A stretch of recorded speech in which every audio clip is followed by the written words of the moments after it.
A lot of this isn't going to make sense to you, and I'm sorry about that. I'm just going to start at the beginning, with the house.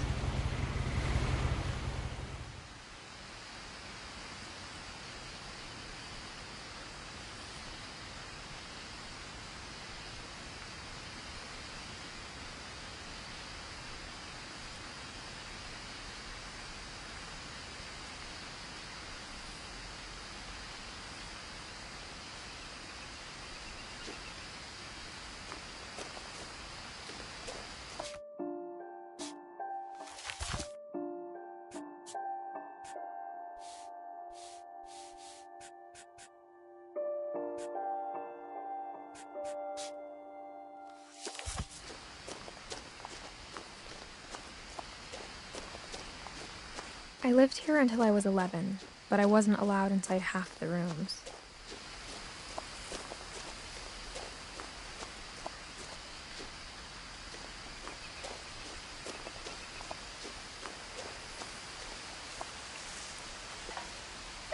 Inside the mailbox were bills from 7 years ago, marked urgent, open immediately.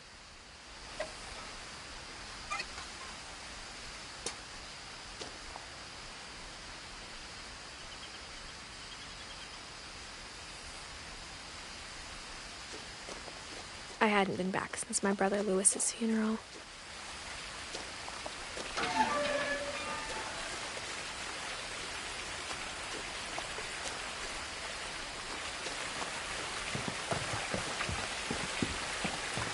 In her will, my mother left me a key, but didn't tell me what it unlocked. Maybe she thought I'd know, or she thought that the mystery would be enough to bring me back.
The truth is, even after I inherited the house, I never thought I'd come back to it. But now I had questions about my family that only the house knew the answers to.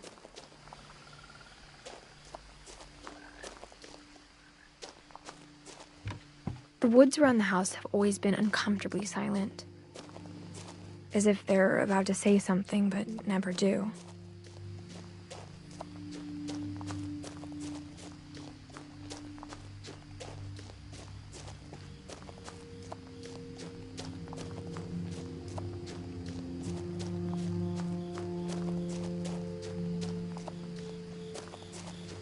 The house was exactly like I remembered it, the way I'd been dreaming about it.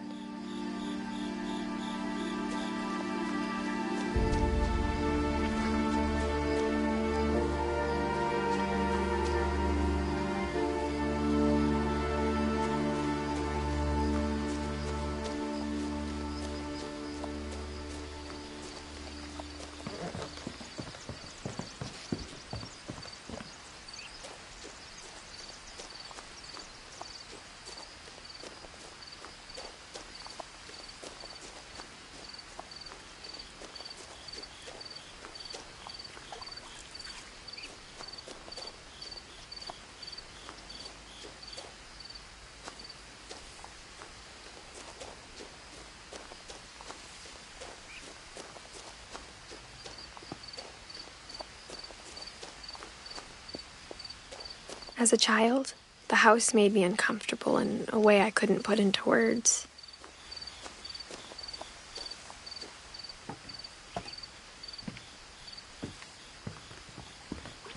Now, as a 17-year-old, I knew exactly what those words were.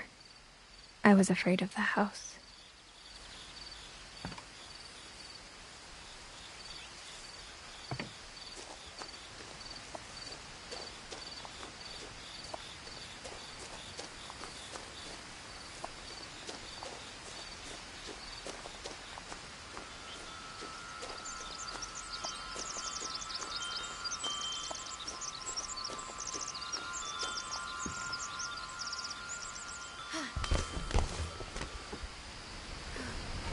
Crawling through the doggy door used to be a lot easier when I was 11.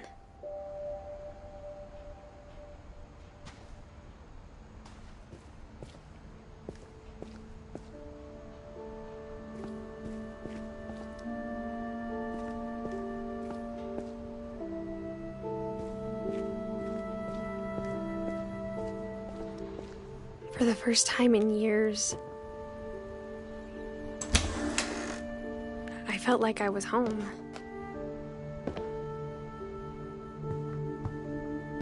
But instead of a family, there were just memories of one.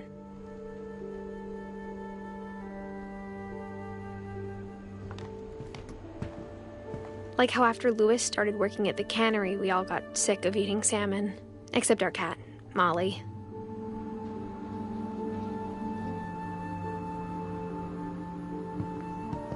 Or how only one restaurant would deliver to our house, so we had Chinese a lot.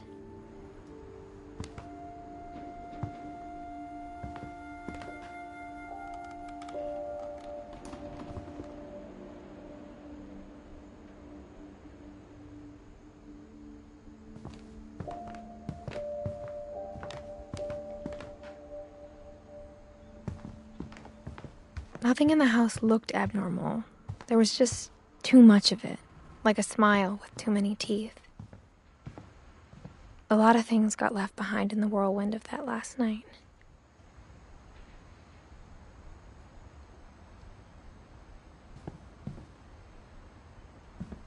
My mom wasn't much of an optimist, but she never stopped believing that my brother Milton was alive.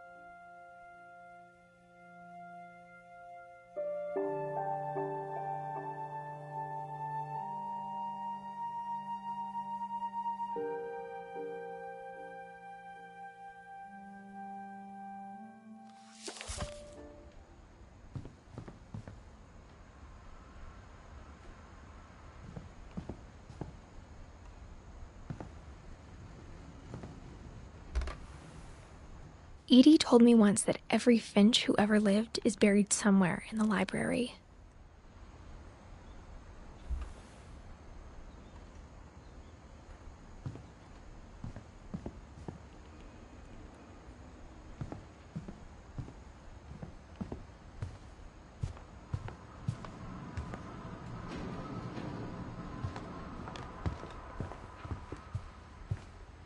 The table was still a wreck from the night we left. It was like a bomb had gone off, killing everyone but sparing the furniture.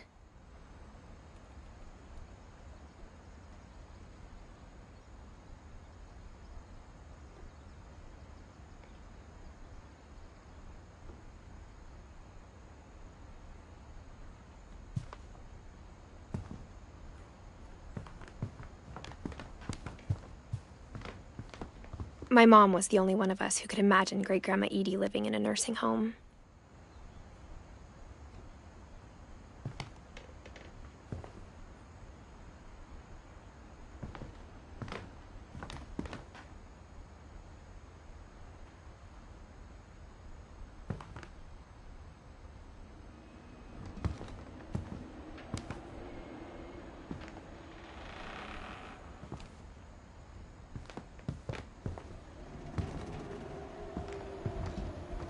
Even the fireplace had a story.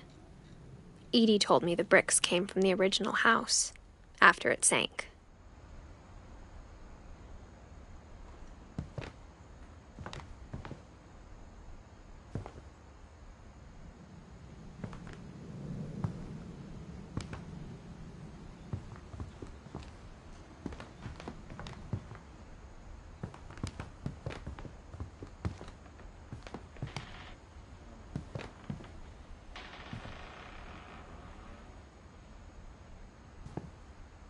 Mom always told me to stay out of the basement, so I wasn't too surprised when the key didn't fit.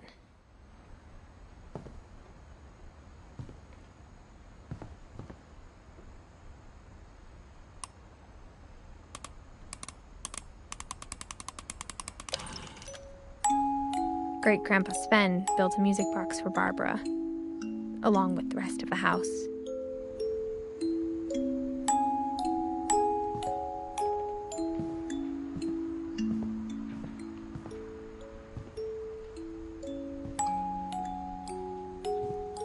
After Milton disappeared, Mom sealed up all the bedrooms.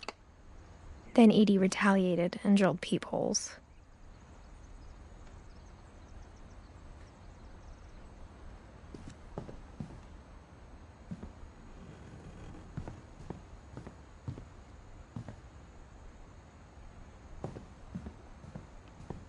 I spent a lot of time playing in Great Uncle Walter's room. I think my mom sometimes regretted not sealing it up. Louis told me there were secret passages, but I never believed him.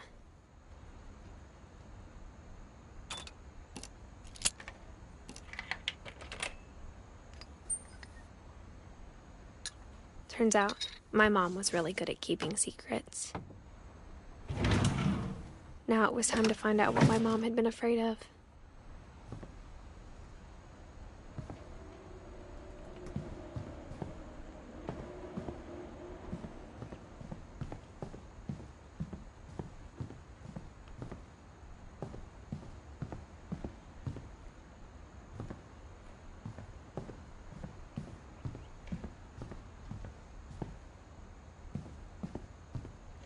Whenever people ask me about my family, the first thing they always want to know about is Barbara.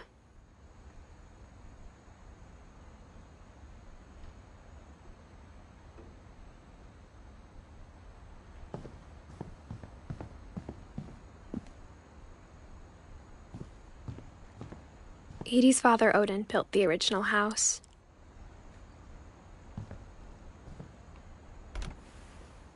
Barbara was a child star for 2 years, until America grew out of it.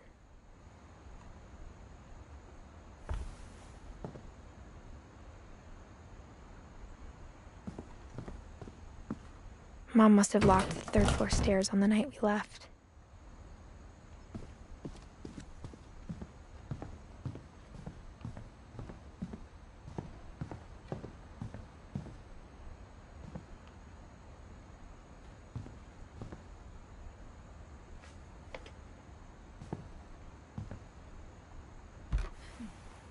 My Grandpa Sam spent 7 years sharing a room with his dead brother, Calvin.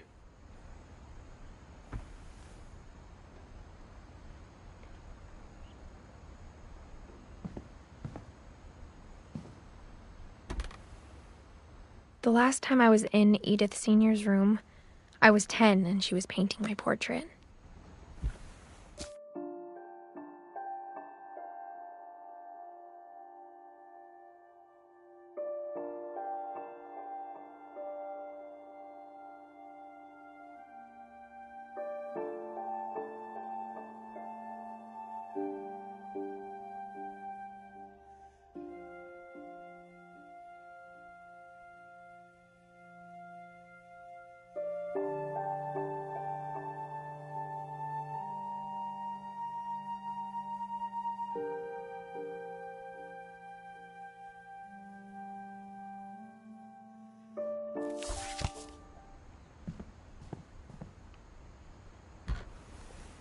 As a kid, I just assumed every house had peepholes and sealed rooms you weren't allowed inside of.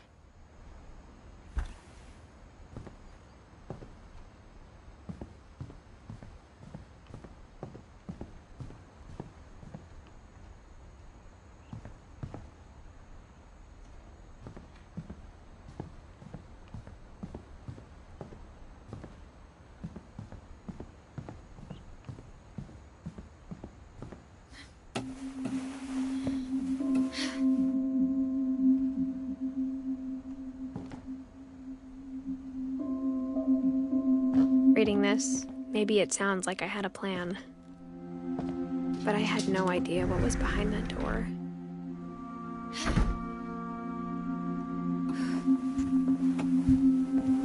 Just like I had no idea where all this was gonna lead.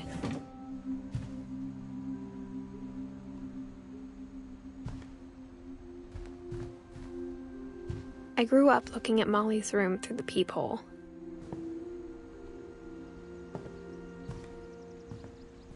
I got the sense Edie had spent a lot of time here. Being inside for the first time, I felt like I'd stepped behind a painting. Molly's gerbil had a tiny bedroom with its own even tinier gerbil cage.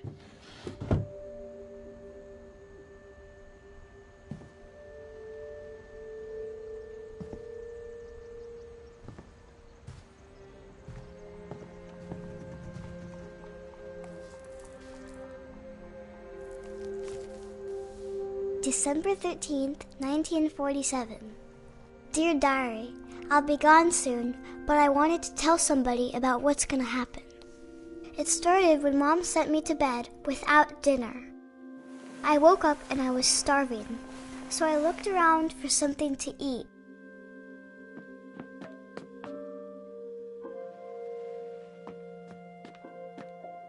My Halloween candy was all gone.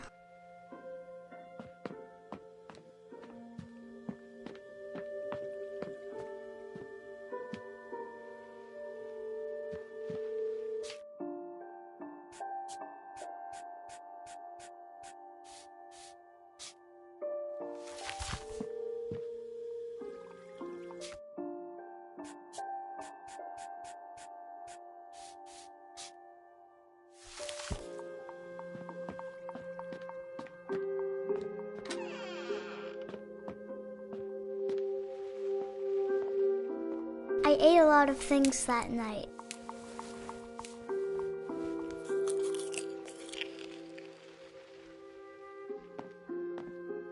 I kept eating and eating.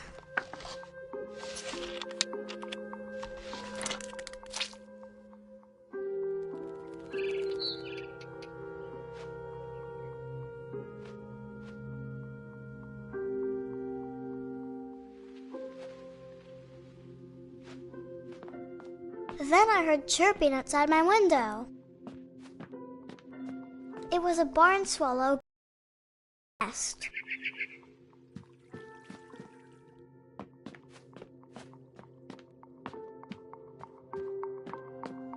The gerbil food was dry, but I didn't mind it.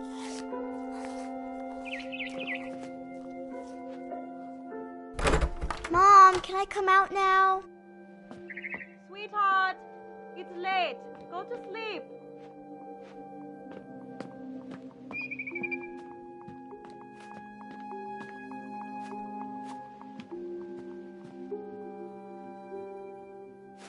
I reached out for her.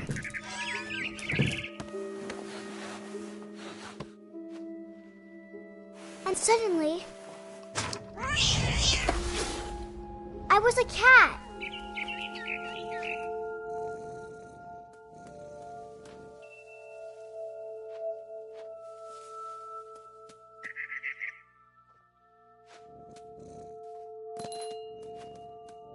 I tried to be quiet, but the bird was really scared.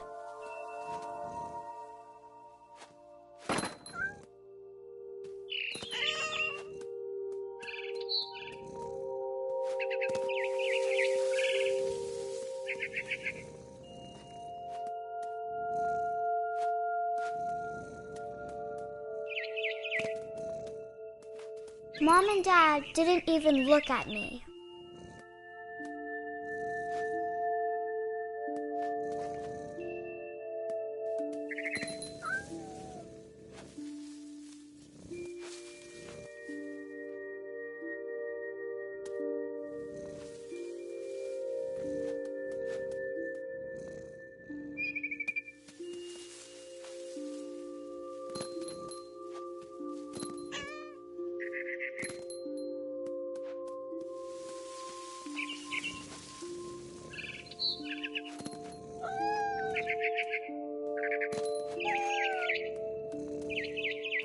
I jumped and I almost got her.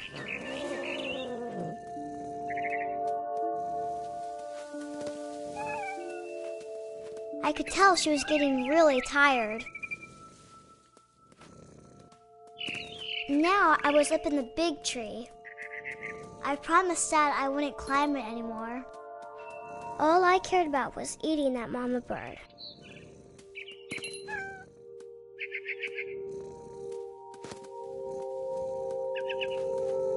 I gobbled her up. And suddenly, I was an owl. First, all I heard was the wind.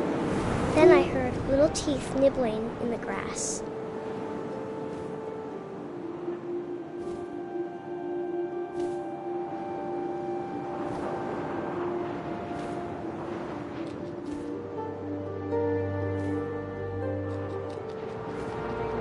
Rabbits.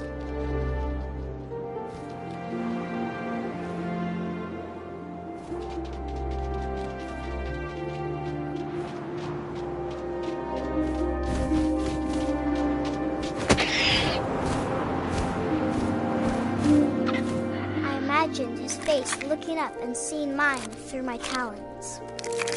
I swallowed him up, and I didn't chew one bit. Then I flew off to find something bigger.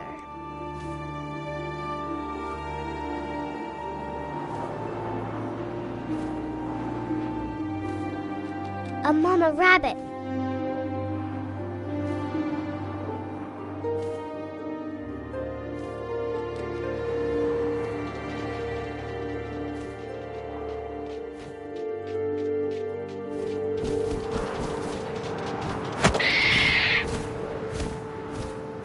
She was almost too big to carry. I started choking, but I couldn't stop eating. And suddenly, I was a shark.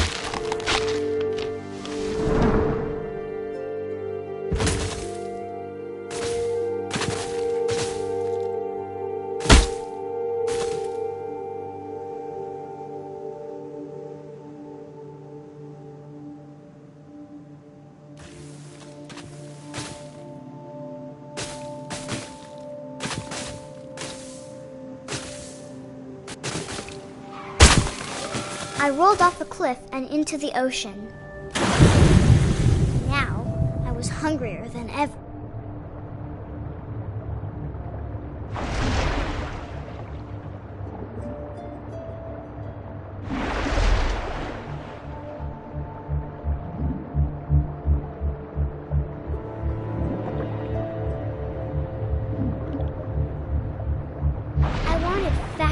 juicy seals.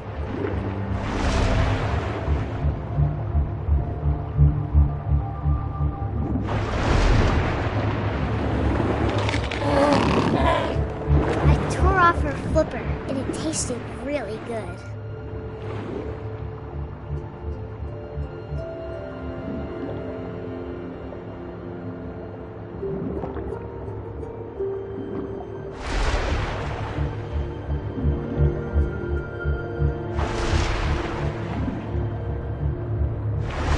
Grabbed on tight, but I was so hungry, I jumped out of the water. When I opened my eyes, everything had changed.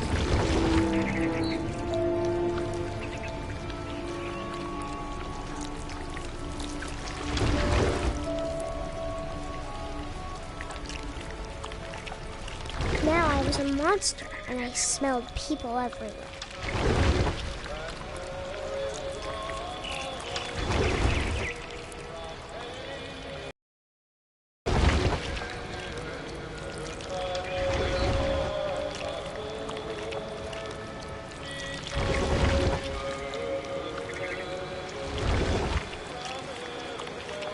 I was big, but I moved real quiet.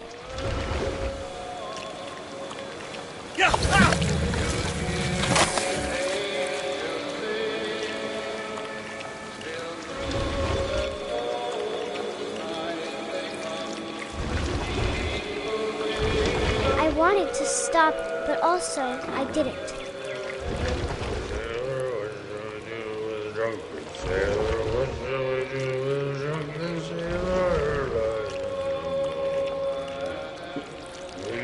Belly with a rusty razor, belly with a rusty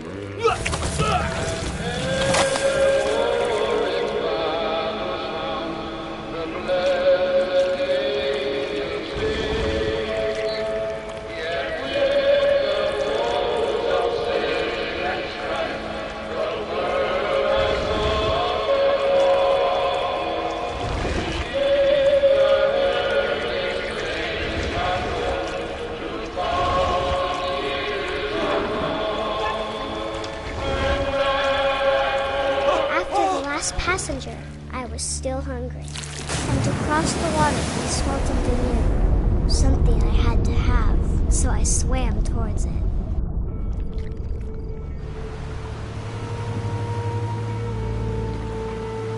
I slithered onto the sand, and the good smell went into an old pipe.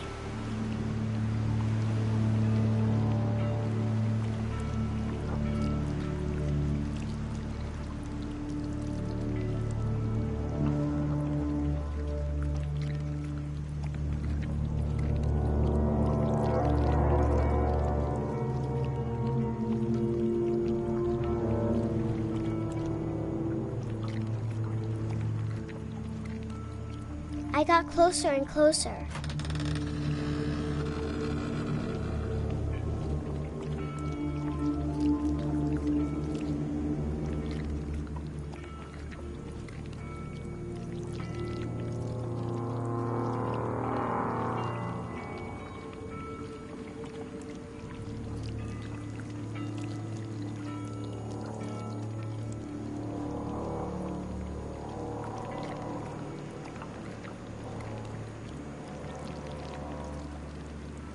All of my stomach started growling. And suddenly, I was me again. I held my breath for a long time, but I couldn't hear anything. I think it's waiting for me to fall asleep. But it's not going to wait much longer. It needs to feed, and we both know I will be delicious.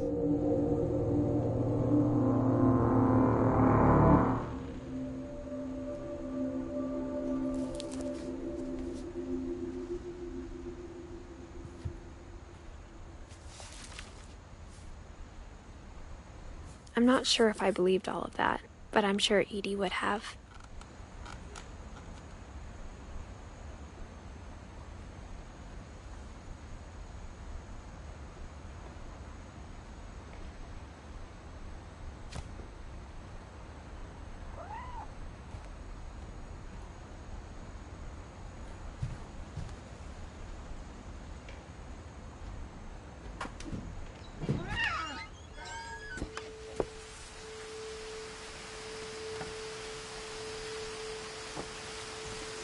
This will be obvious later, but my mom never told me any of these stories. Edie would have, but Mom didn't like bringing up the past. Though, when we adopted a stray kitten, she was the one who named it Molly.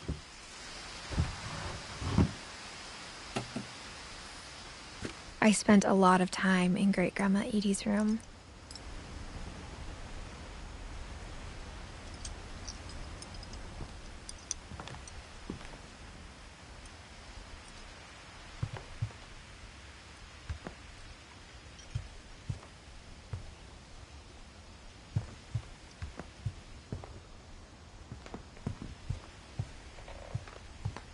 When Edie told people Sven was killed by a dragon, she could also have said he was building a dragon-shaped slide that collapsed. She could have, but she didn't.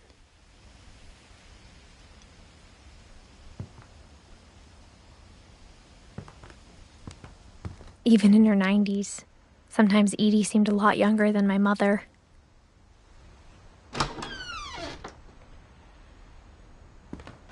The only trace Grandpa Sam's first wife, Kay, left on the house was the pink bathroom. It was a pretty big trace.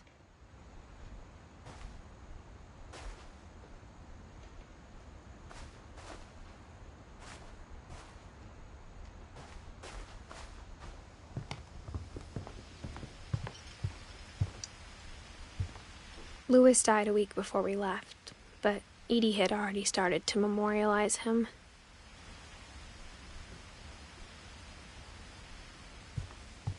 Her room was like a museum.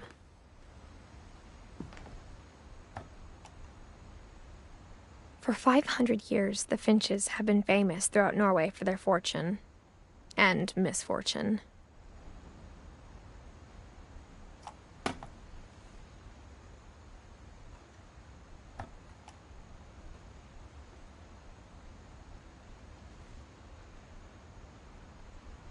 Odin Finch buries the latest victims of the family curse, his wife Ingeborg and their newborn son, Johan. On January 7th, 1937, he set sail with his family and his house, hoping to leave the curse behind. But 40-foot waves off the coast of Washington send the house and Odin to the bottom of the sea. Odin's daughter Edie, with husband Sven and baby Molly, step ashore on their new home, Orcas Island. Odin Finch is the first to be buried in the new family cemetery. His daughter Edie is already dreaming of a new Finch house.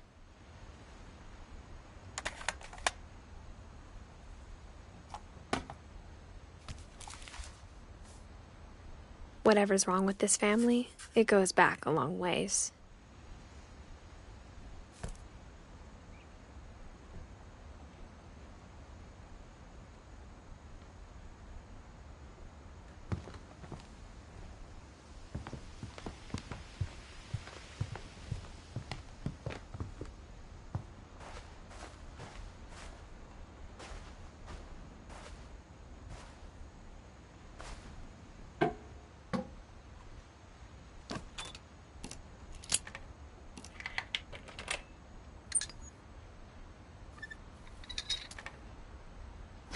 There's a secret in this bathroom. It's in the last place you would look. It isn't in the cupboard. It's hidden in this book.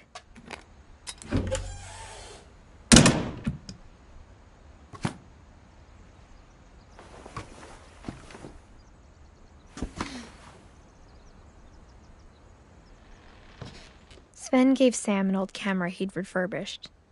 He never put it down.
I knew Grandpa Sam had a twin, and that he never talked about him.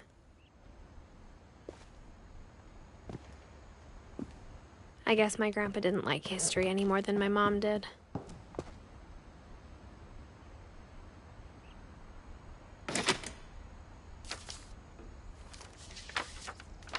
How I Want to Remember My Brother by Sam Finch.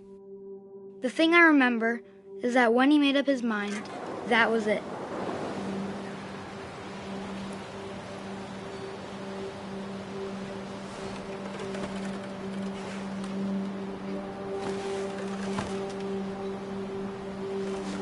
My brother said he'd die before he ate another mushroom, and he did. At Barbara's funeral, we swore we'd never be afraid again, and he wasn't. I think Calvin always wanted to fly.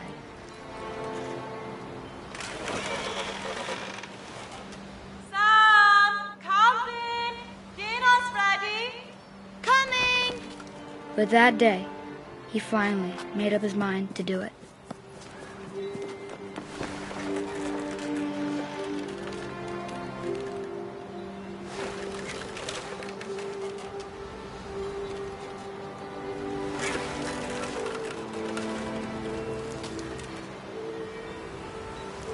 I told him going around was impossible.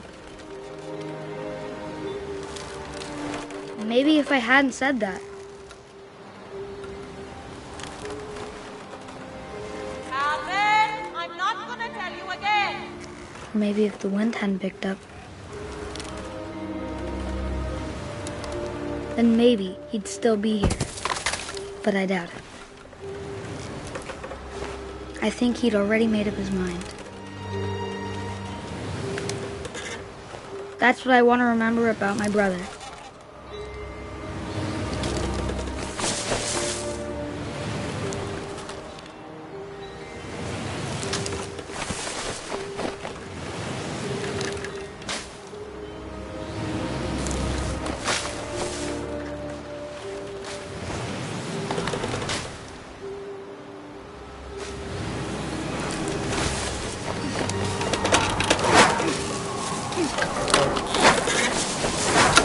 The day he made up his mind to fly.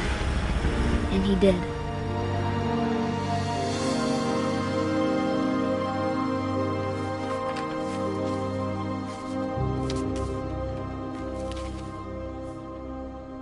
Calvin's story felt strangely familiar.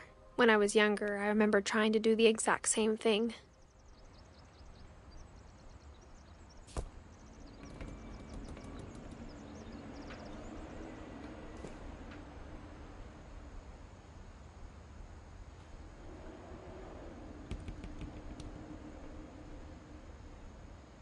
After the funeral, Edie roped off Calvin's half of the room.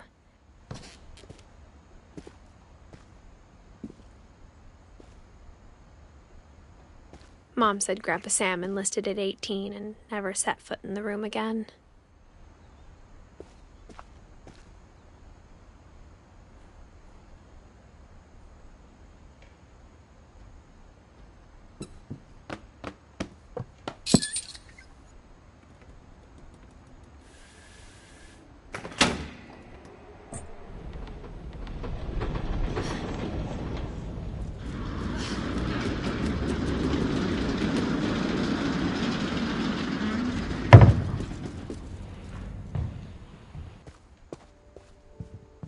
The passages were a pretty tight fit.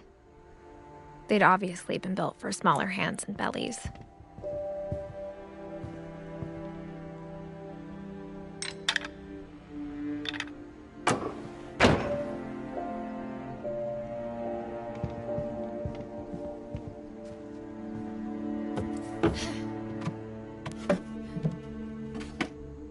Growing up, I always thought of Barbara as a child star.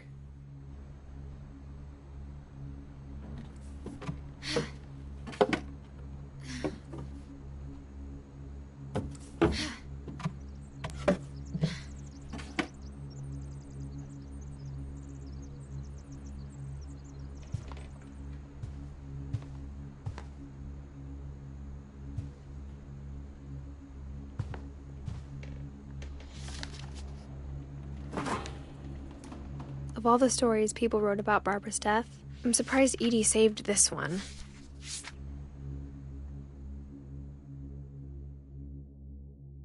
Old Jack here with another ghastly tale inspired by America's most unfortunate family. I'm calling it The Surprise Ending of Barbara Finch. As a child star, Barbara was famous for her scream. Now at 16, she was all washed up. A has-been. But in a lucky break, she'd been asked to perform her signature scream at a local convention for monster movie fans. It was just the boost her career needed.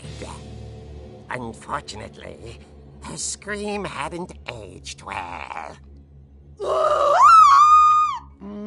Getting better. I think you just need the right motivation. Her biggest fan and current boyfriend, Rick, was about to demonstrate when... Now that was a great scream. It was Barbara's father, Sven. He'd slipped into a table saw and had to be rushed to the emergency room.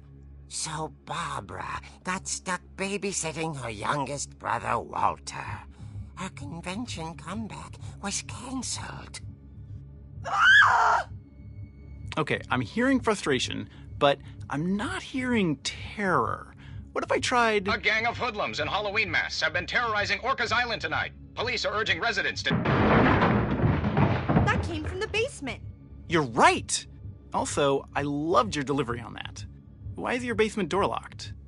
Because my dad likes making puzzles and secret passages. There's a key hidden in the music box.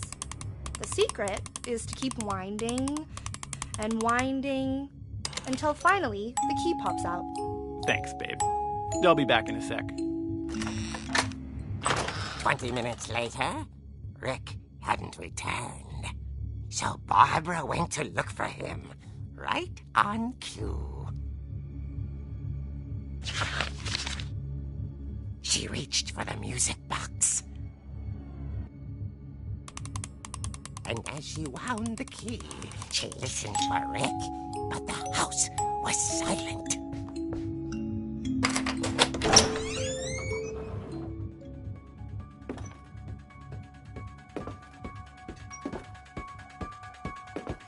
She found Rick's crutch and imagined the worst.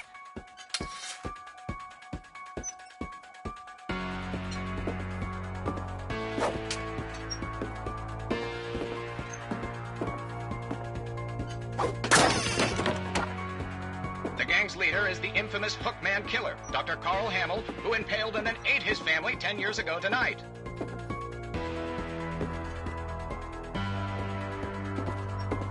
The old fridge rattled and grew still.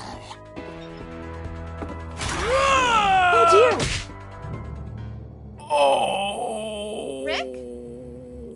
Barb, relax. I was just trying to scare you to help you find your scream. Well, I'm not scared, Rick. Then act furious. All I'm getting from you now is that you're hurt and... She threw him out, but she kept a little something to remember him by. Barb, have you seen my other crutch? And she was still holding it when she fell asleep watching the Late Picture Show. Hours later... Barbara! Walter, what's going on up there? Ah! Okay, I'm coming up, but if this is a trick, you're dead, Walter.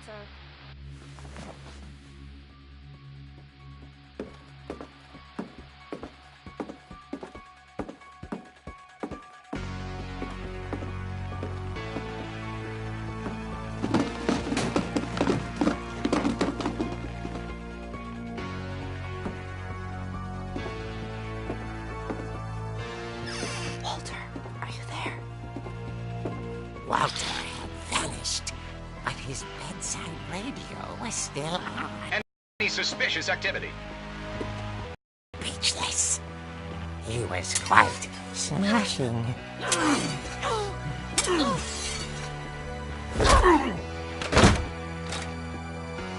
And there he was. He couldn't get enough of Barbara. Okay, Barbara, there's gotta be another way out of here. That night, she played her part beautifully.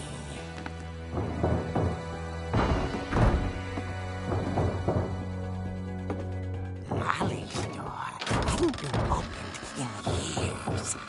The hinges groaned.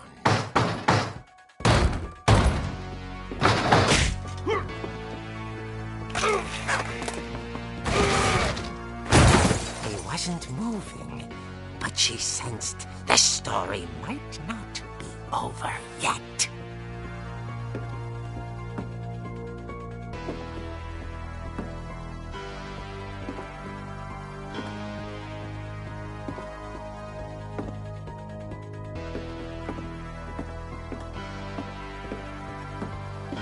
The hookman had vanished.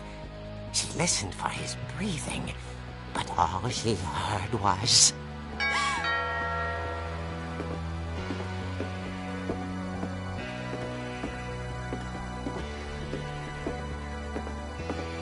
At the door, she heard whispering. It was coming from inside the house.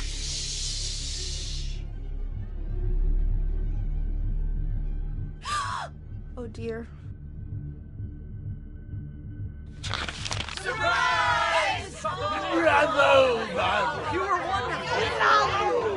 monsters had come to surprise her. For Barbara, it was a dream come true. Then she saw what kind of monsters they were, and she realized what was about to happen. She was going to be famous. And with her final breath, Barbara Finch gave the performance of her life.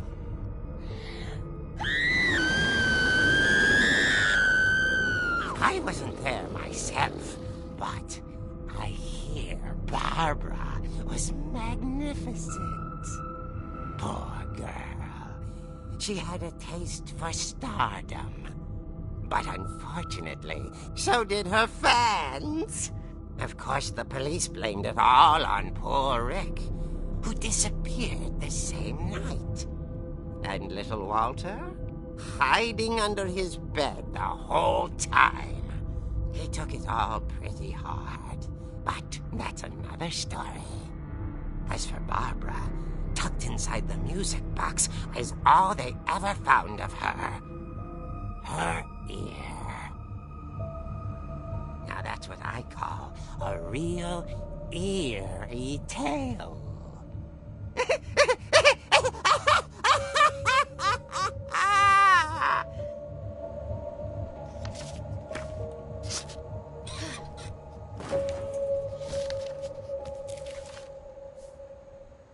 Edie told me all Barbara wanted was to be remembered, as absurd as that comic was.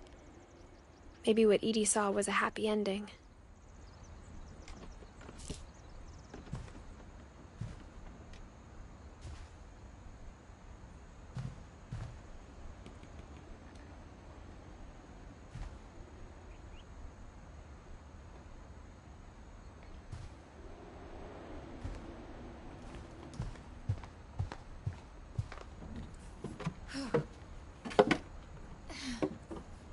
I guess now I know why Mom didn't like me playing with the music box.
Mom said the basement was off limits, unless I wanted another tetanus shot.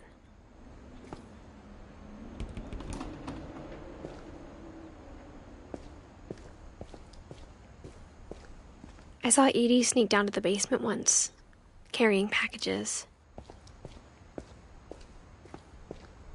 I thought maybe she was hiding presents. It turned out she was hiding a lot more than that.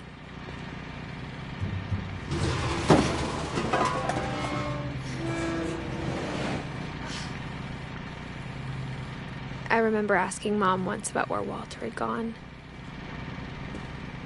She said after Barbara died, he got as far away as he could. If there's a pattern in all these stories, I think it's that none of us has gotten very far.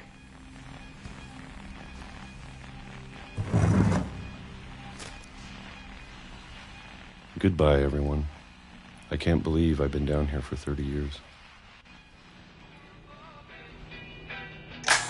On that first day, after the shaking started, I didn't think I'd survive a week.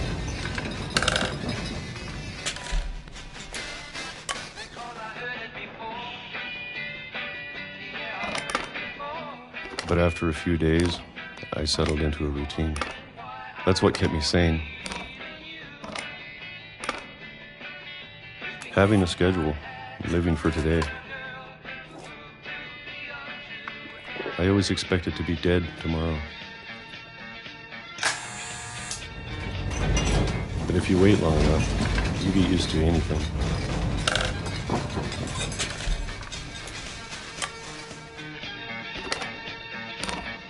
Even a monster on the other side of the door starts to feel normal. Almost friendly.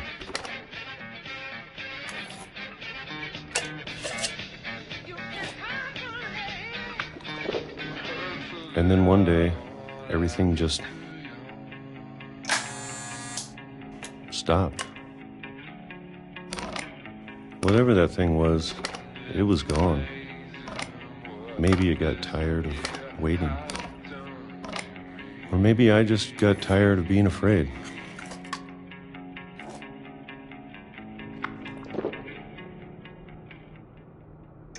It's been a week now, the longest in 30 years. I'm done waiting. I have to leave while I still can.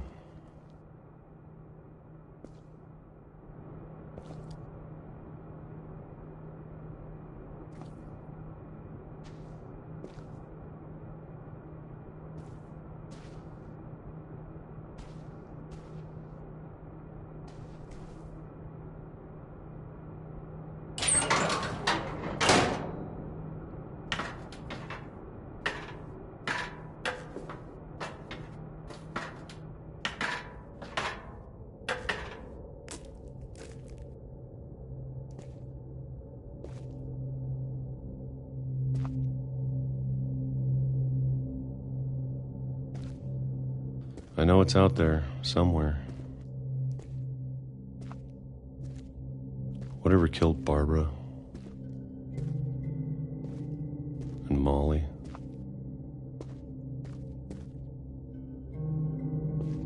and Calvin.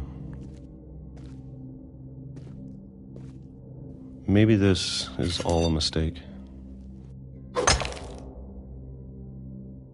But I need to stop living the same day, even if it kills me.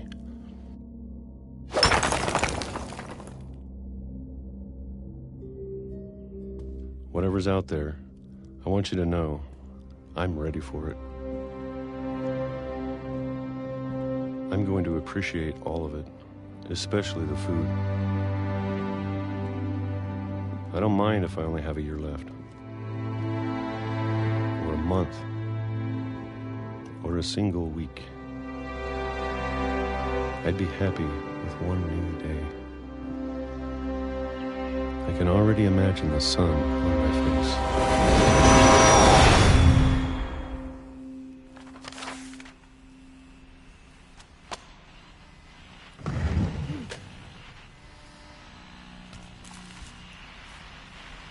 Walter died when I was 6. I can't believe my mom never told me he was down here.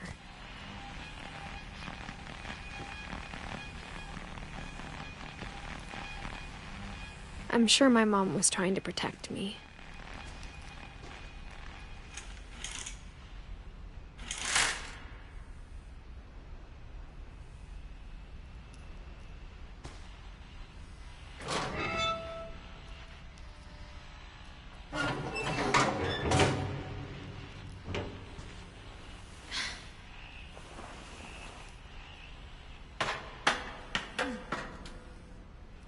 Maybe she was afraid I'd end up like Walter.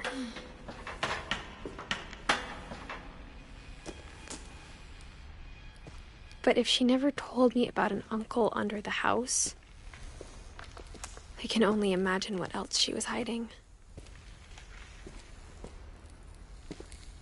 I don't want to make the same mistakes she made. Trying to bury something that's still alive.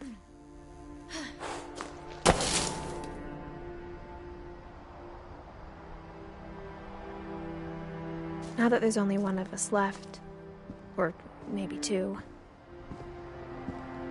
I thought it was time I heard the stories for myself.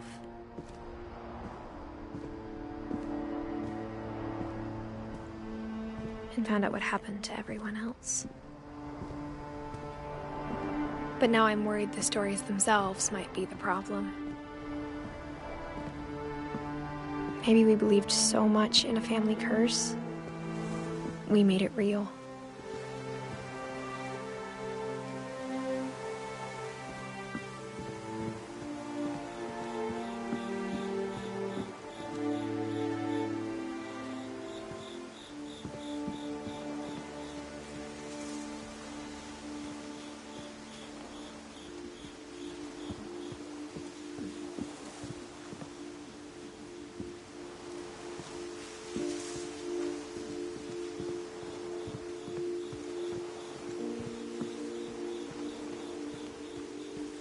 I don't know if I should even be writing this.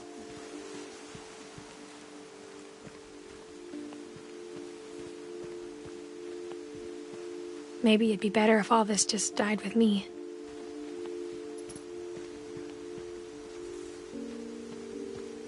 But I thought you should know about your family.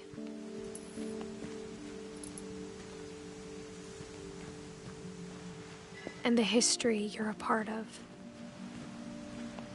Though to be honest, I feel as lost as you probably do right now.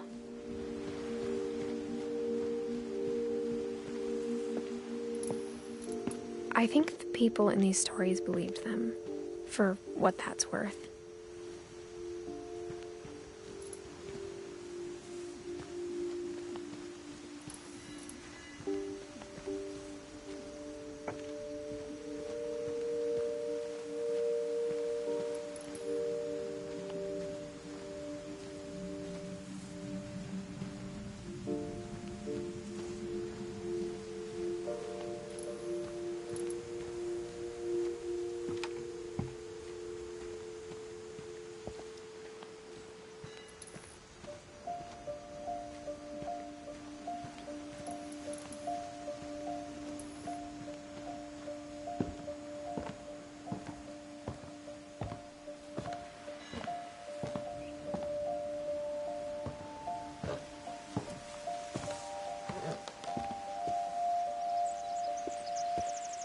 And when you look at the house, that history of imagination and stubbornness and madness, any of it seems possible.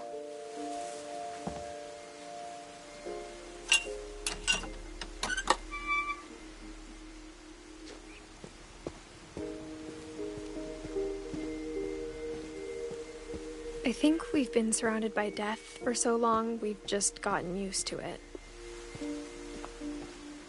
What kind of family finishes building a cemetery before starting the house?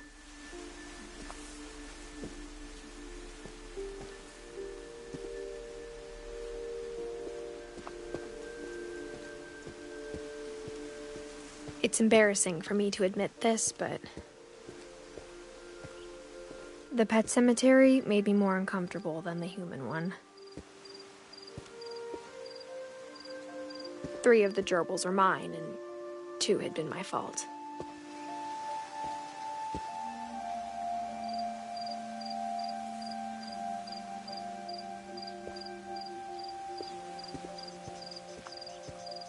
Sven built the house, but it was Edie who designed the cemetery. I'm sure Odin's monument had been Edie's idea. My mom was always trying to move on, but for Edie, the past never went away.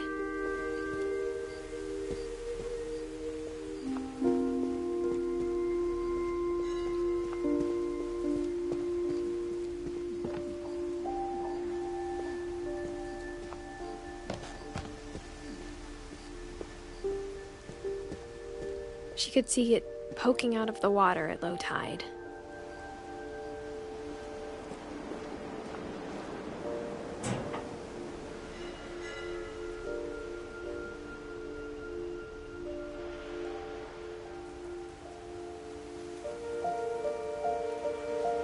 Edie said she dreamed about the old house every night.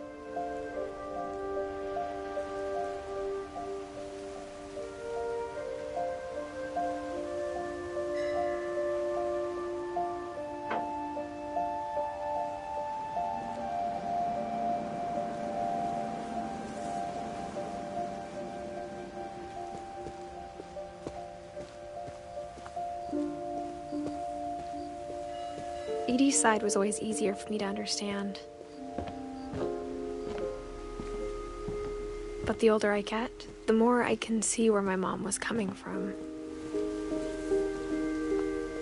Her dad had been pretty strict, but it wasn't enough to save her brothers. She was just trying to do better.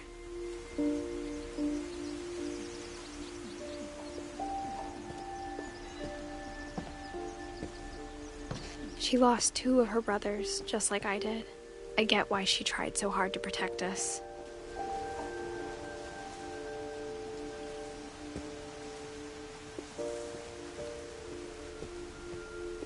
There's so many things I wish I could ask my mom now. Part of me thinks this is what she wanted all along. For me to come back someday and find everything out for myself.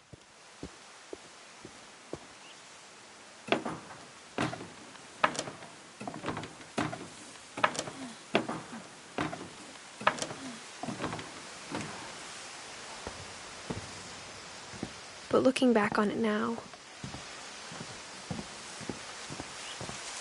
if she told me there was going to be so much climbing, I never would have come when I was 22 weeks pregnant.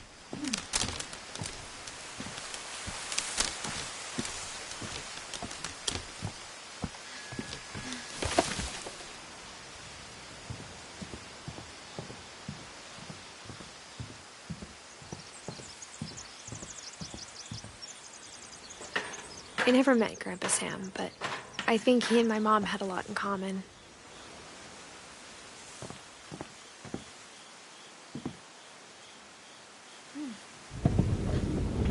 They were both pretty intense.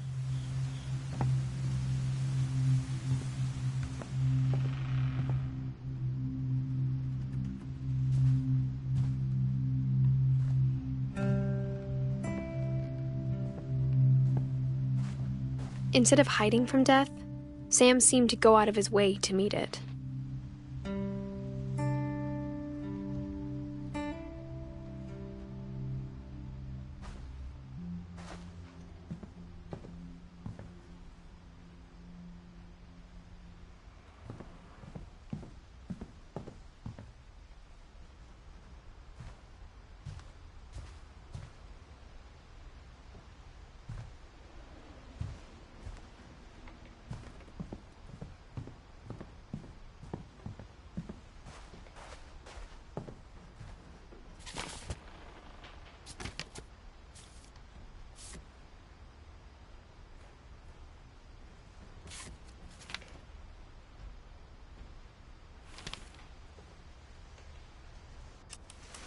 Dawn, I promise, you'll never forget this weekend.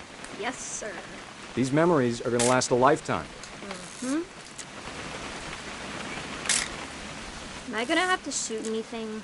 It's a hunting trip, Dawn. Shooting is strongly encouraged. Not quite. Shouldn't we be leaving? Just want to get a shot of you, Dawn, then we can take off. What? Perfect. It's gonna rain the whole weekend, isn't it? I will never forget this weekend, Dad. That's the spirit. Okay, got it.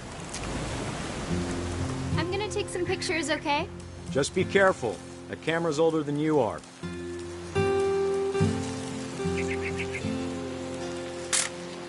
Aw. You're right, Dad. It's starting to clear up. Still freezing, though.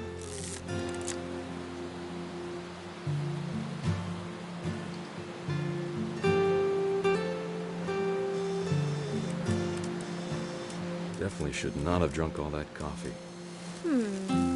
Hold. Hey! That's a keeper. I'm just saying, I'm not always gonna be here, Dawn.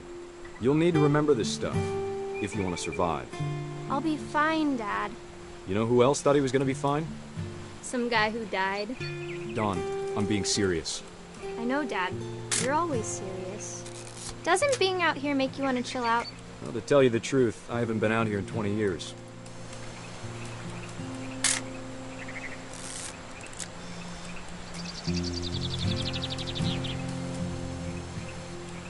Last time I was with my brother Calvin.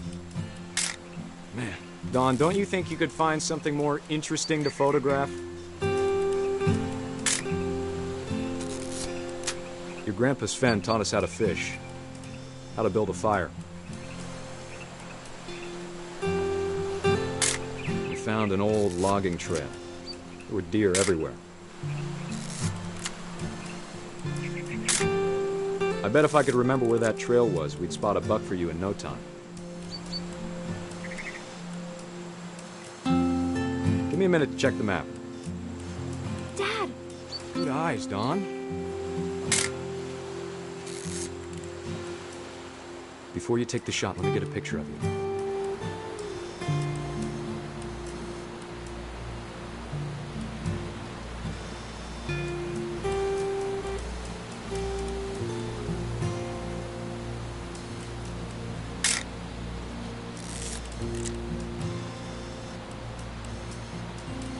Dad, I...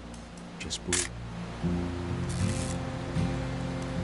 Let me get behind you. Do I have to do this? Dawn, you don't have to do anything. Great shot, Dawn!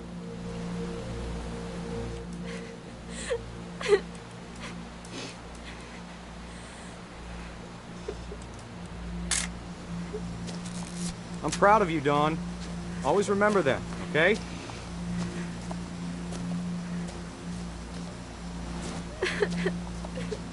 Dad, it's twitching. I think That's it's totally so... normal, Dawn. Just focus on the camera. Try not to think about... Dad!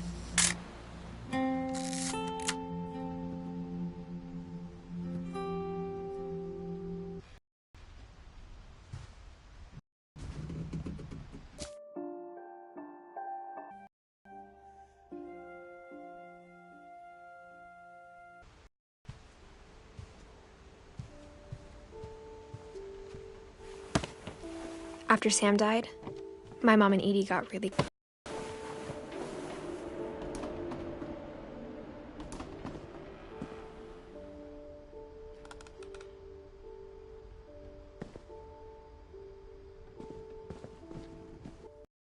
Something funny was happening, but only he could see it.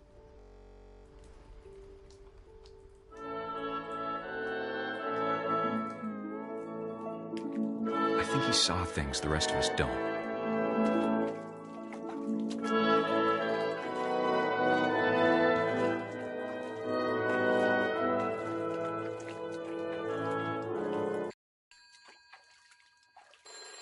Hold on, sweetie. Hello? Sam, I told you I don't want to talk right now. I wonder what he saw.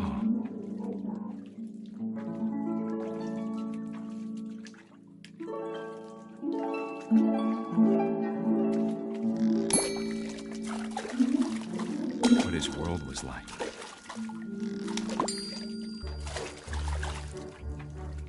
He reminded me so much of Calvin. Lost in his imagination.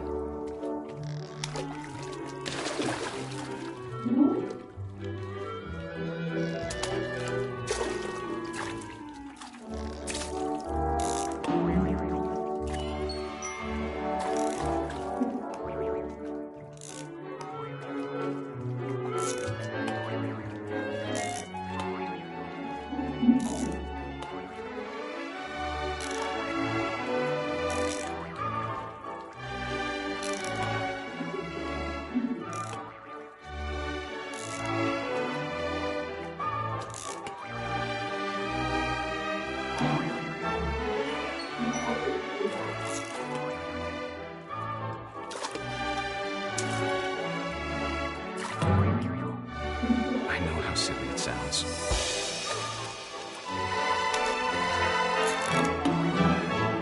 That I worried about a baby being too happy. But I could feel him slipping away. Sorry about that, Gregory. I know you did everything you could. Maybe if I hadn't called that night. Damn it. Hold on, I don't want Gregory to hear this.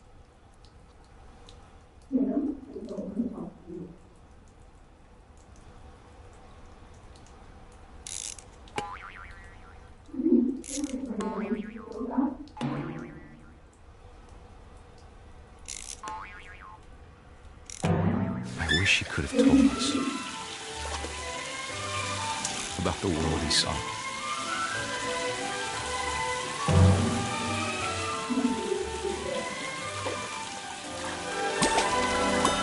There's so much I don't understand about Gregory, about everything.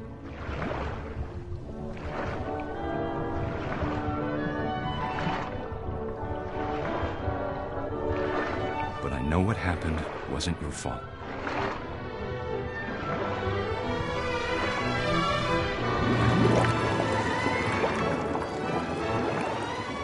I'm sure he's happy.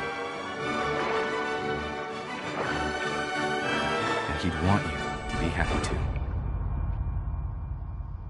Good luck, Kay. Love, Sam.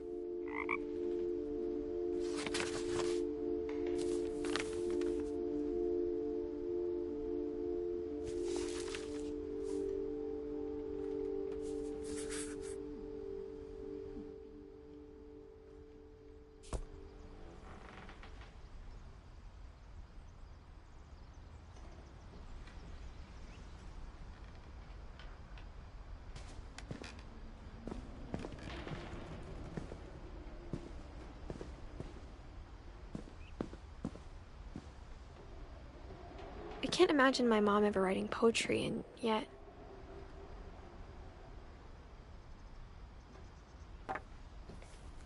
A poem for Gus, who always said the wedding was a bad idea. Our father never hit us kids, at least not very hard, before the day my brother said with teenage disregard that he'd be dead before he'd see a wedding in our yard.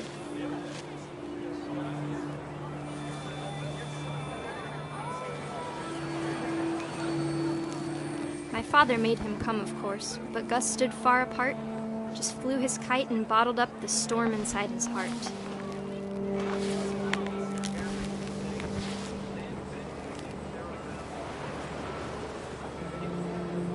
I tried to talk him out of it, but though he'd never met her, "We don't need a stepmom," were the words that I now pronounce you husband and wife. You may kiss the bride.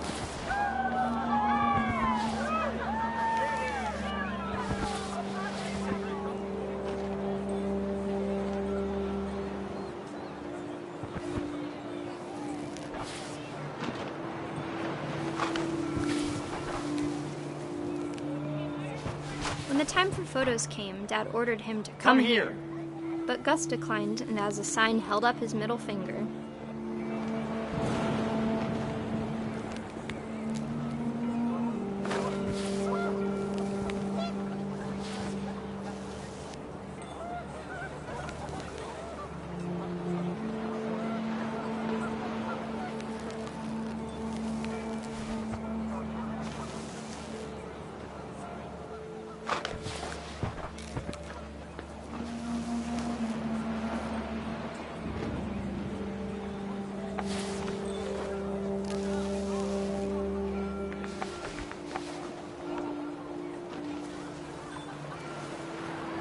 wind picked up, and panicked geese appeared and quickly went.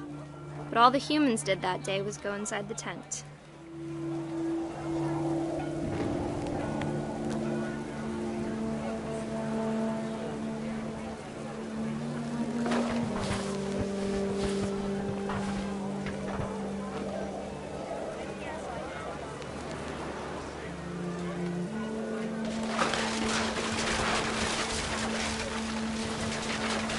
The rain came down in buckets then, but no one seemed afraid that nature might destroy the tent our dad had crudely made.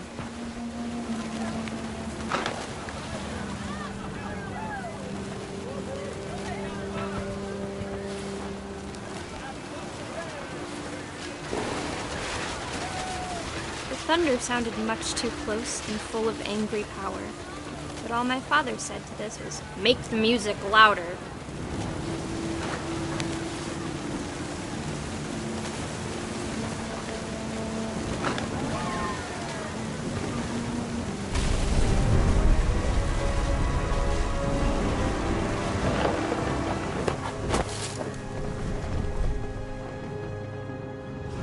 I wish that I could truly say I thought about you on that day. Out there on the beach alone, just you, the wind, the sea, and foam. But I didn't, until we found you.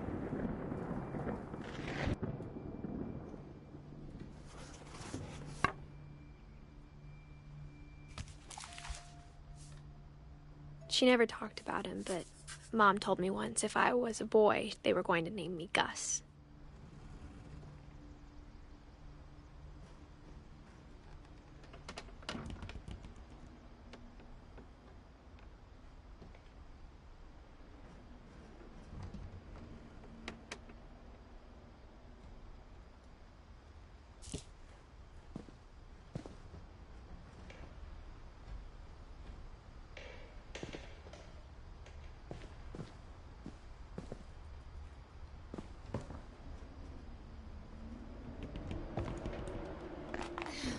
My mom moved up to the loft after her brothers died.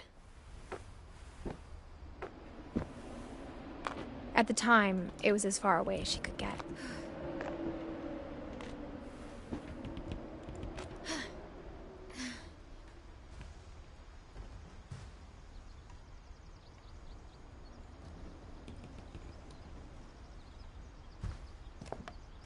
She spent a summer building houses in Calcutta, where she met my dad, Sanjay.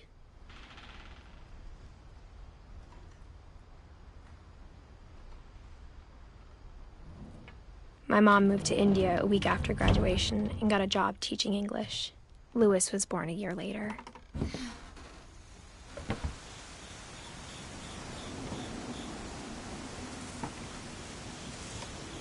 When my dad died, I don't think Mom knew where else to go.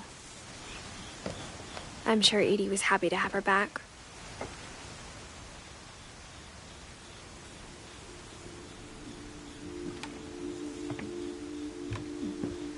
The house had to get a little bigger, but Edie was used to that.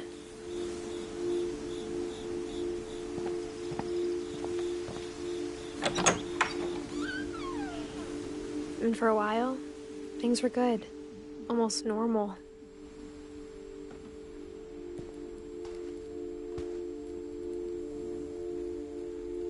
But it didn't last. The beginning of the end was Milton's 10th birthday, when Edie gave him a castle.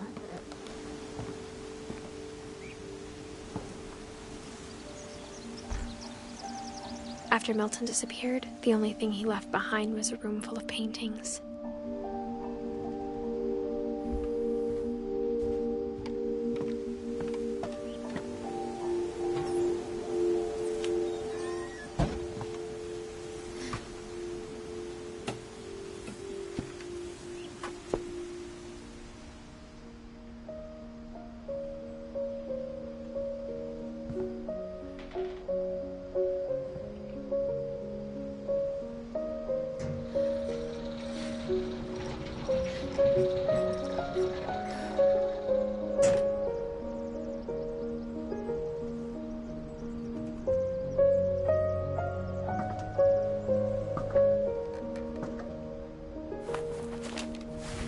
Milton Finch in The Magic Paintbrush.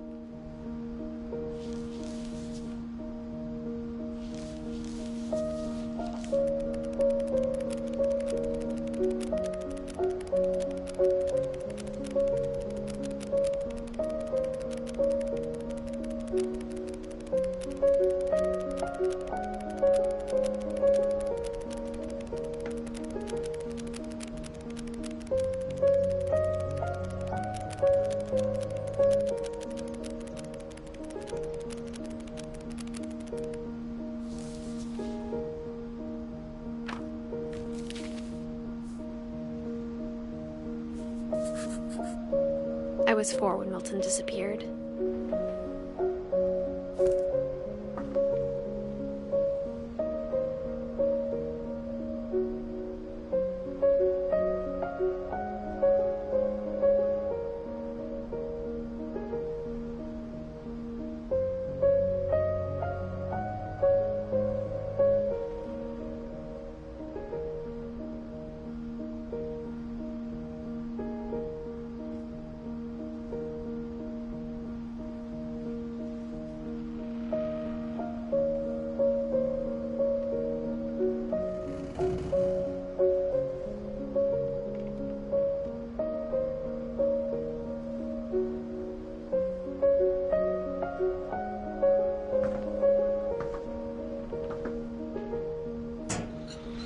Mom spent months searching for my brother.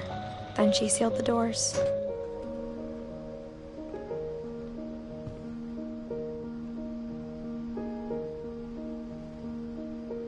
I think Edie was happy to finally have another painter in the family.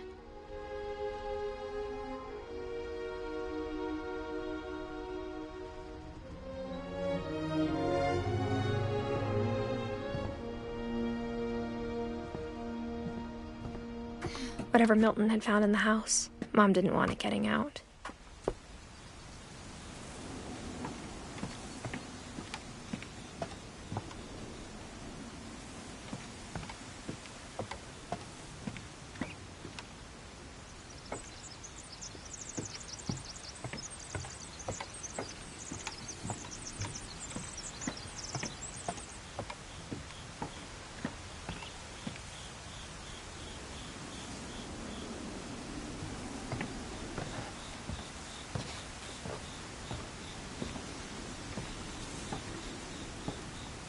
Mom definitely blamed Edie, but I think Louis blamed himself.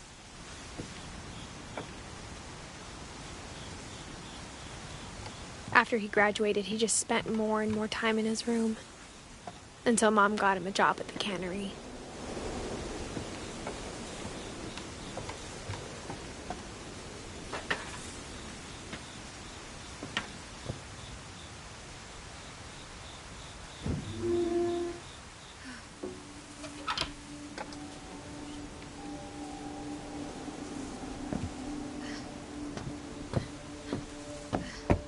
Louis's room smelled very, very familiar. That part of him lived on.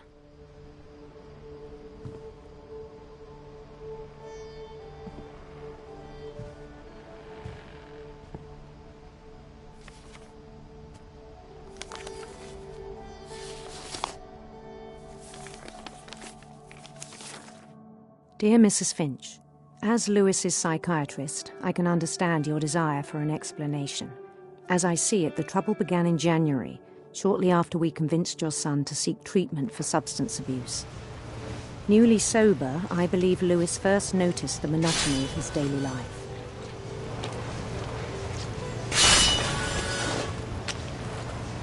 He kept working at the cannery, but he withdrew part of himself. In our sessions, I saw the same behavior. His mind began to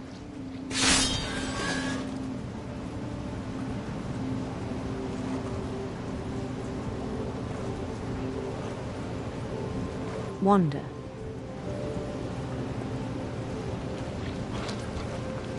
I asked him to describe it.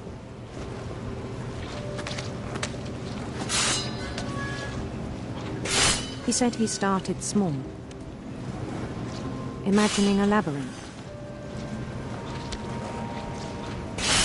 He'd feel his way about.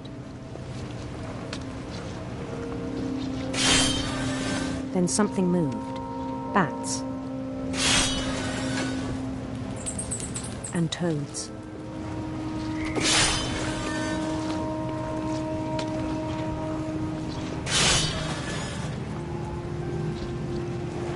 And things that have not names. He knew it was all in his head. But he took it very seriously. I had hoped he'd find himself.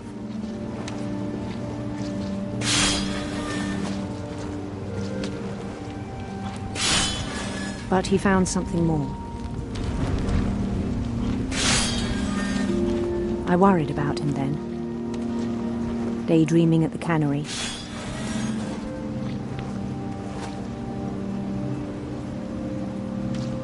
I spoke with his boss. But he said Lewis had become a model employee. Methodical, tireless, focused.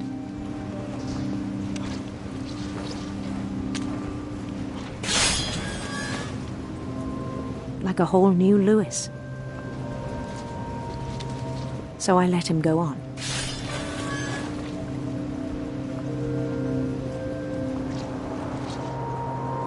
I even encouraged him. It seemed very promising at first. He told me he'd made a new friend.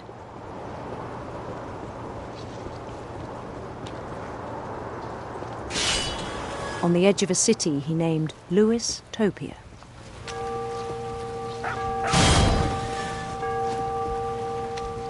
He built the city up slowly, brick by brick.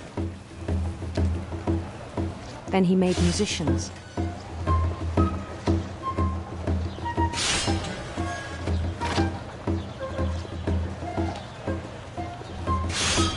And songs for them to play. He talked about starting a band. And he was always humming something. Every day his imagination grew stronger.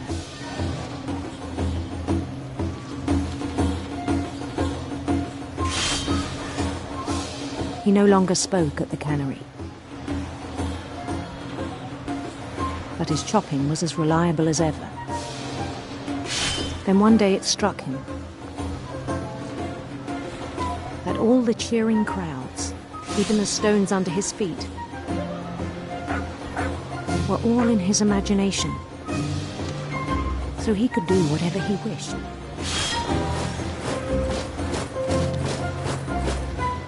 He held an election for mayor.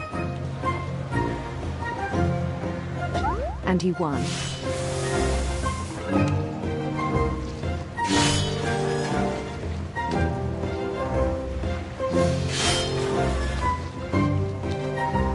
They begged him to stay, but his mind was already wandering. It became a game for him.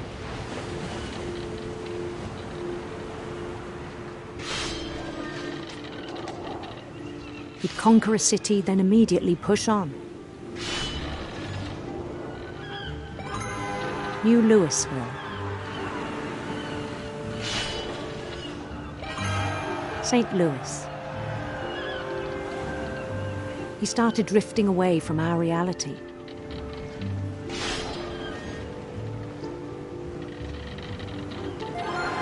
Minneapolis, until one day he forgot to go home from the cannery.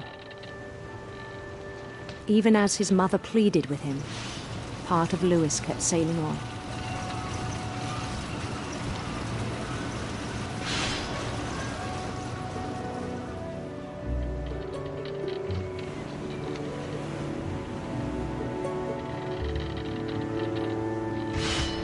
In Lewisburg, he heard rumors of a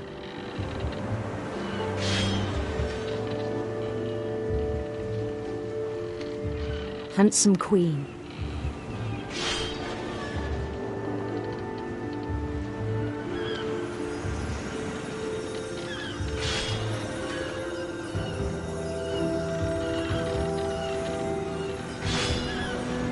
the Queen was on her own quest for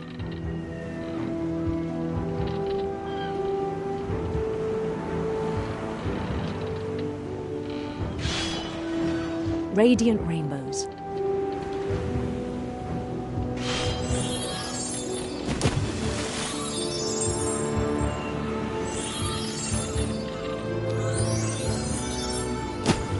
He followed the sound of her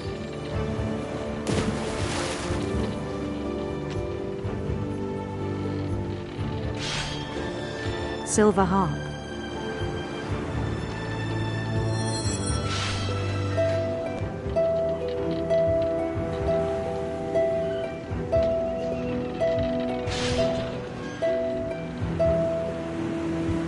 His chase led him to a golden palace east of the sun and west of the moon.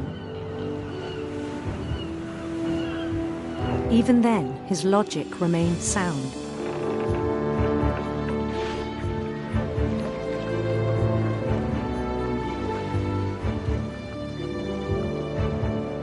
He knew the world was all in his imagination.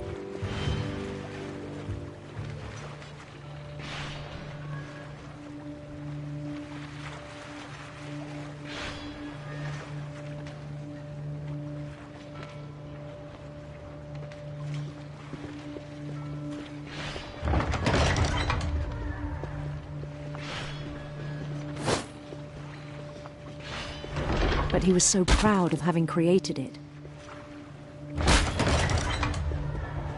In his own eyes, he'd become something greater than a king.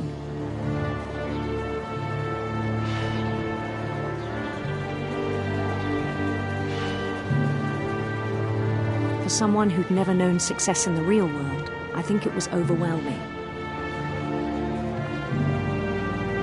And then it struck him that the real Lewis was not the one chopping salmon, but the one climbing the steps of a golden palace.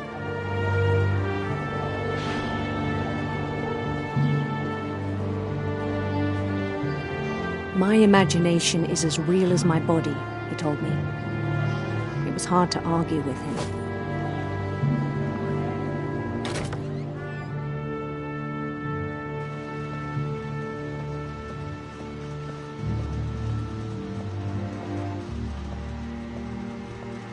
He began to forget the world we know.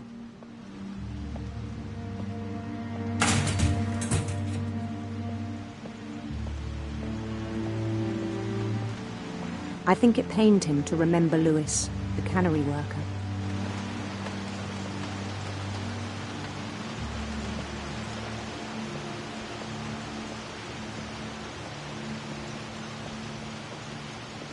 He began to despise the man with a royal contempt.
I still thought I could save him.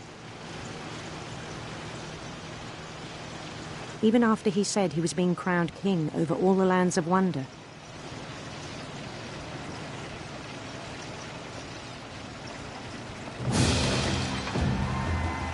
The palace would be packed with his companions.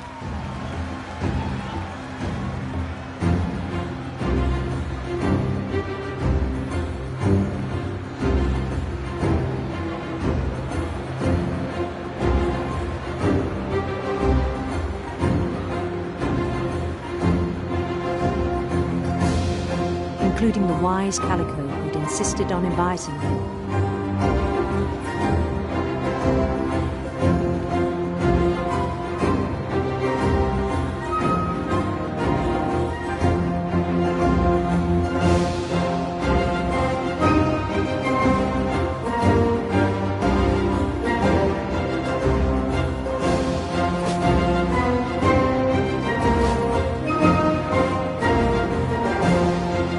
Queen waited, holding his crown.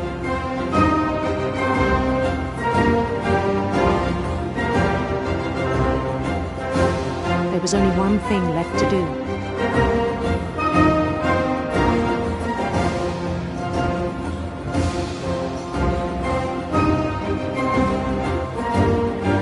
Bend down his head.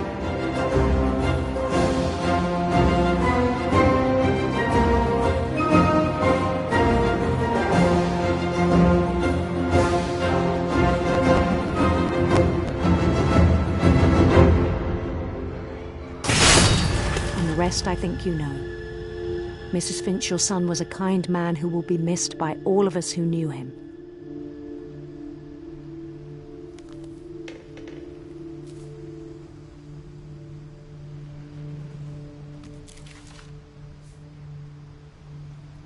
My brother was really cool. I wish you could have met him.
Lewis and I spent a lot of time playing games together, but he was surprisingly bad at them. He died a lot.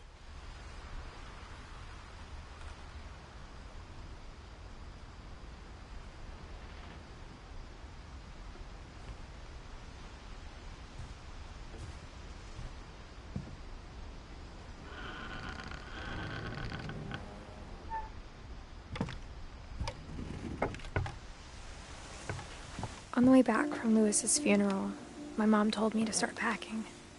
She waited until the day before we left to tell Edie. I'm not sure if she wanted to make it easier or harder.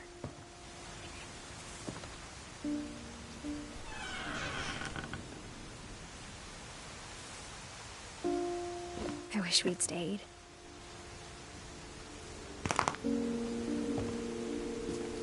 But I understand why we left.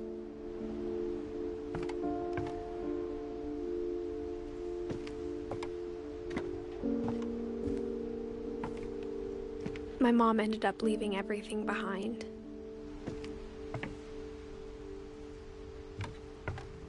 What happened that night had been coming for a long time. Maybe it should have come sooner.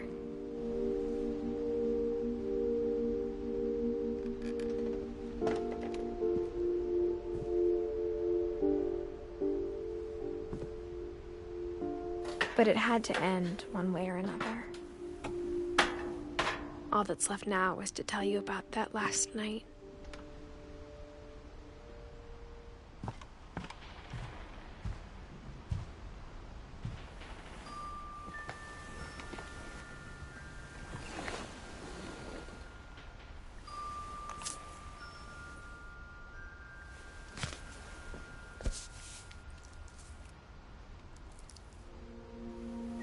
That whole last day, Edie just watched us pack and didn't say a word.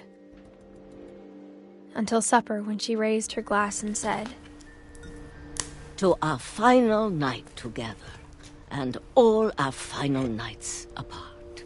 Grandma, you know what I said about alcohol. Some of your medications are very Edith, specific. I left a present for you in the hallway. Why don't you go open it? The grown-ups have to argue now. I'm sorry, you're right. We're all leaving tomorrow. Let's just enjoy our last... I'm not leaving. Edith, you're excused.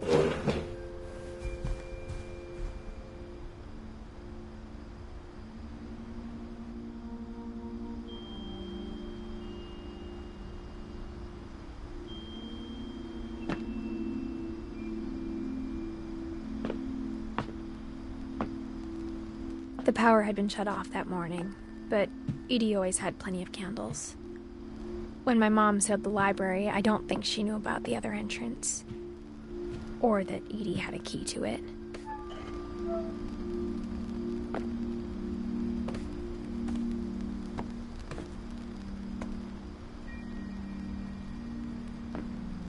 That thing you're afraid of isn't going to end when you leave the house. Edith has a right to know these stories. My children are dead because of your stories. I think it's best if Edith and I leave tonight. We'll have the nursing home send a van for you in the morning, okay?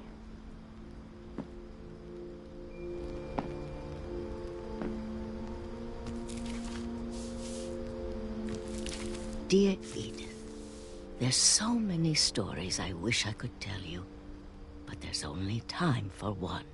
This is about what happened on the night you were born. That night, the tide went way, way out. It was the first and last time I ever saw the old house aground. There'd been an earthquake out in the middle of the ocean. They called it the lowest tide in 1,000 years. God, it smelled awful. You know, I've seen that house every day of my life. But I never thought I'd go back to it. When the fog rolled in, I lost my way.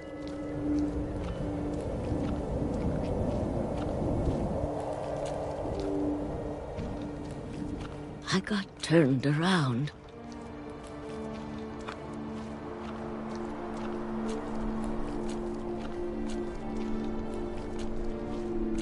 For a while, I wandered. I started seeing things.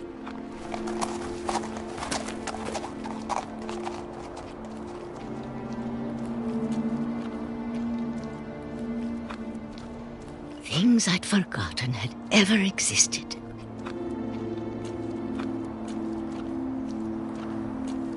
But when I saw them, they felt like old friends. That night, a lot of things came back to me. Or maybe I came back to them.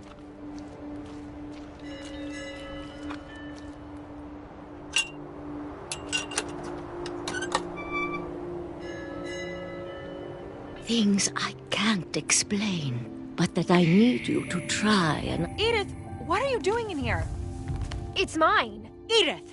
Mom, you're gonna rip it! Let go!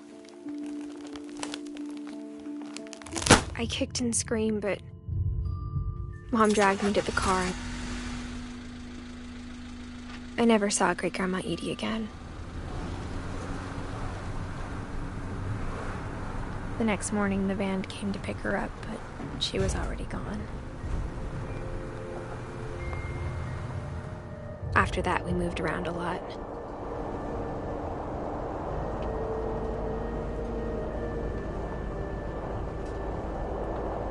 We both tried to make the best of it.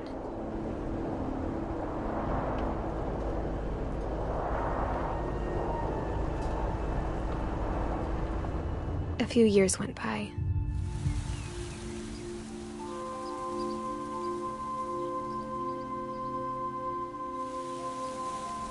My mom didn't like to talk about it.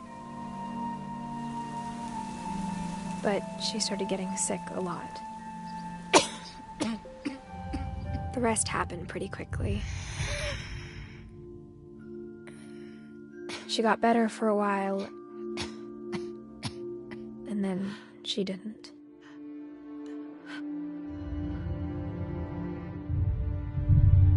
And then I was alone.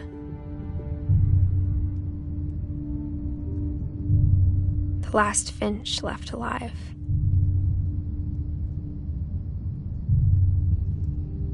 Until I found out about you.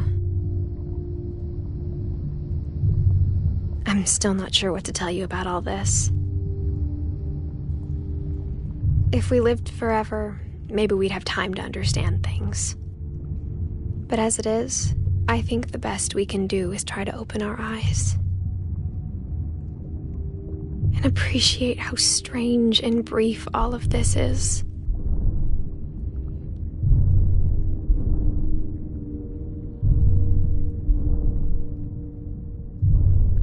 This journal was supposed to be for you.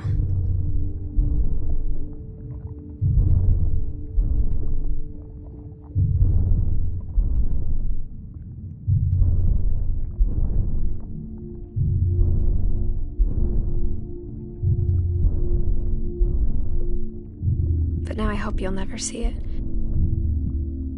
I just want to meet you and tell you all these stories myself. But I guess if you're reading this now, things didn't work out that way.